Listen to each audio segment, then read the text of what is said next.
this is how you do a kettlebell swing. And there's different ways to do this. If you have your own way, that's fine. First, I'll go over the things that have to be present in any style of kettlebell swing, and then I'll tell you sort of the way that I prefer to do it. So, starting out, you have to keep the back tight. You don't want to be round in the back here.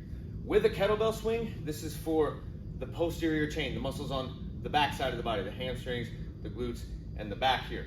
So with that, it's not as much about squatting low and having the kettlebell come down low as it is about hinging at the hip, bending at the hip here, and swinging through this way. And it's about squatting down here. So the kettlebell should stay pretty tight to the hips when swinging through.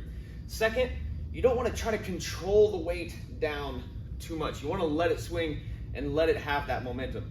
Part of the benefit of this is the braking that happens through the eccentric, being able to slow down the weight from high speed and then transfer the weight back up.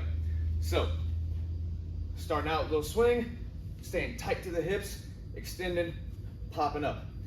Now the way that I like to do this is different from other people. Some people will project out and swing the kettlebell not super high, only about this high eye level, and they focus more on extending forward with the weight.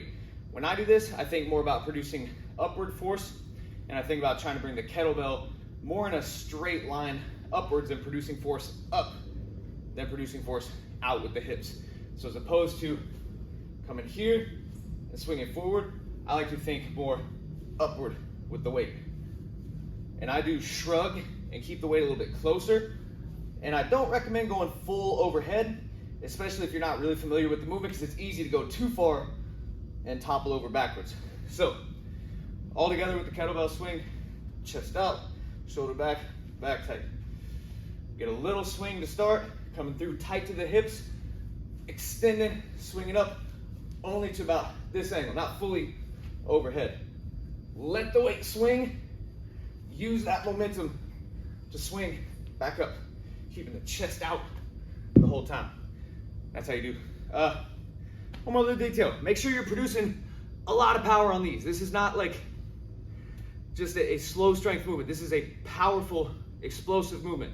So make sure that you choose a weight that is that allows you to really put your ass into it to produce maximum power without having so much power that you send it over backwards.